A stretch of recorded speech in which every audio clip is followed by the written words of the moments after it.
In the midst of a bizarre dream, I am in Italy. Or maybe America. But Italians are definitely involved. Maybe I'm Italian. And when I realize it is a dream, I stand to attention in real life and very slowly shuffle across my floor as not to agitate my stomach, which feels as if it contains an inflated balloon. And as I decide to make my next move, the swelling increases and I feel it is an appropriate time to attempt to get sick. I give myself a 200-second time limit for something to happen, and by the count of 130-something, my body crescendos to its messy climax. My stomach tenses, and I go through the motion of vomiting, though unfortunately, the result is a mere painful retching. I return to my bedroom, tears in my eyes and body aching, all the symptoms of après vomit, yet I feel as nauseous as before when I tried to puke. I feel utterly cheated. I ring the special sick day number saved on my phone, and after a few rings it goes to an answering machine. I don't own a hot water bottle in Japan, so I boil a saucepan full of water, and when it comes to the boil, I chuck the water and rest the saucepan against my clothed stomach. The heat provides some relief. As I sit looking at cracked articles on my phone, I come to the realization that I most likely have made myself sick from an overzealous consumption of Oreos and milk the evening before. Having not drank milk for several months and then ingesting a litre of the stuff in one day was obviously too much for my delicate, dairy-sensitive body. I feel resentful towards my body and wonder why all the other kids are allowed to have milk with their Oreos. I ring the sick number again, and this time someone picks up. I tell them I'm having sweeping waves of nausea and they aren't going away. The man then tells me, because of me calling in sick right after a holiday, that I'll have to bring in a doctor's note to my boss despite the fact that I don't get paid for this day. After being sufficiently made feel like a piece of shit by the sick number guy, I begin to fester and loathe his lack of bedside manner. I start off on a little fantasy how I tell my boss in his doctor's note to go stuff it.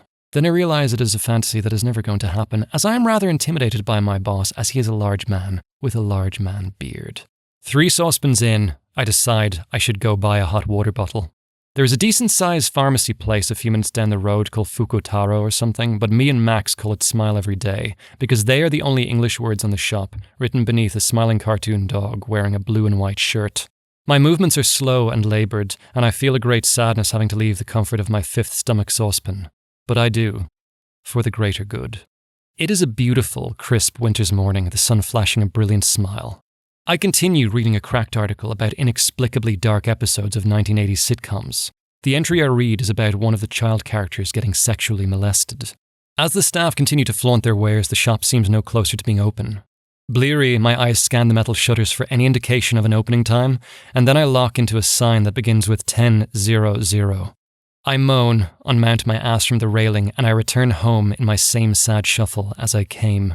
I watch some video footage of people beating each other up during the Black Friday sales, and instead of being appalled, I am merely confused. I wonder why the saving of $100 or so is worth going to such a place filled with such violence.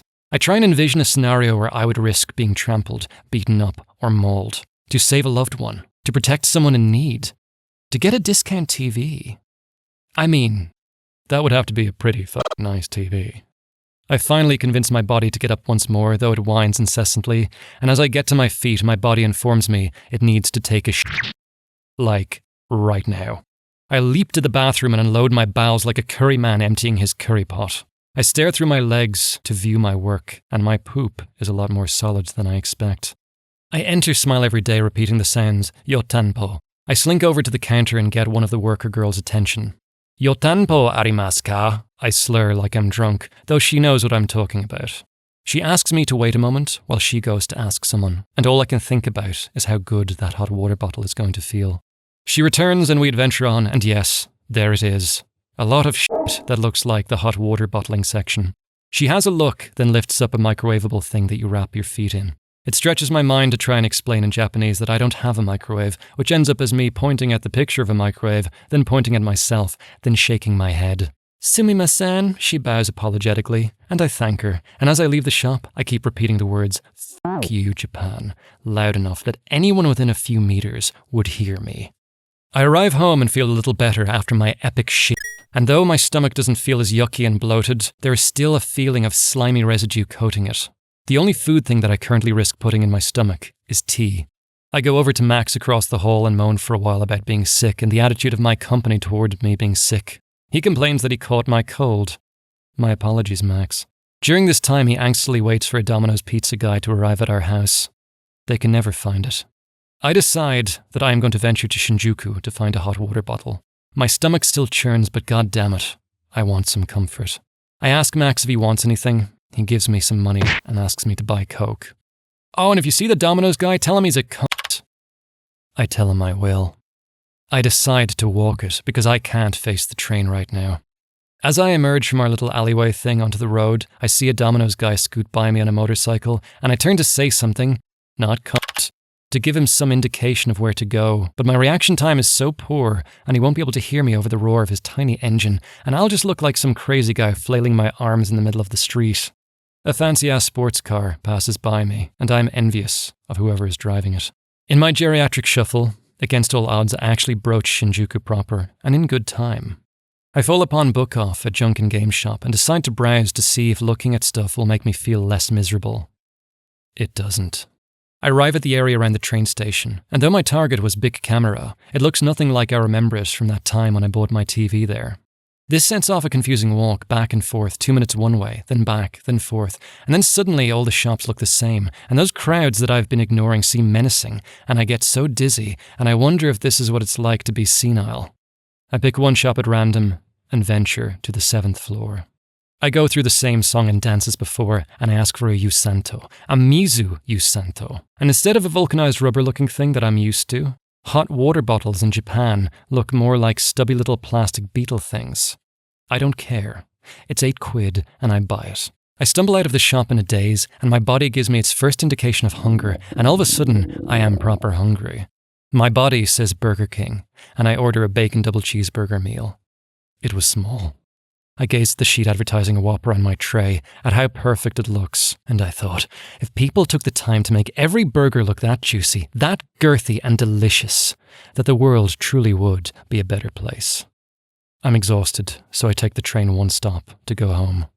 I get home, give Max his Coke, and feel bad that I wake him up from a nap. I use this opportunity to take back my Xbox and TV and stuff that me and Max and Pete were using yesterday for awesome gaming time and super gay movie night. We watched Magic Mike. It was fucking awesome. I fill my stupid hot water bottle thing and wrap it in the darling pouch that comes with it, resting it against my stomach. For the next many hours I zone out and melt into a seamless blur of video games, YouTube, porn, and Frasier. On a whim, I decide to get my hair cut in the barber's around the corner. It seems like a husband and wife affair, and it was both sad and hilarious trying to explain to them what I wanted, me not speaking Japanese and they not speaking English. I kept pointing to a picture of Jax Teller from Sons of Anarchy, and looking from the picture back to me, they are confused, as my hair was nowhere near as long as his. They seem to get the idea because the wife gives me an awesome haircut, and I don't care that it cost £20 because my head no longer looks like the aftermath of a forest fire. I get home, shower and shave, and try out my new hair mousse for no particular reason than just to continue the feeling of awesome.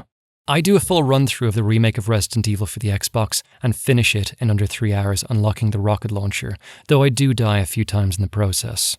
Max earlier informed me of stew that he made that I could help myself to. I finish my day eating it and watching Frasier and playing some more games because f*** it, why not? I am now significantly happier than I was 16 hours ago. Someday, I will be able to drink milk with my Oreos without all of this bollocks happening. Someday.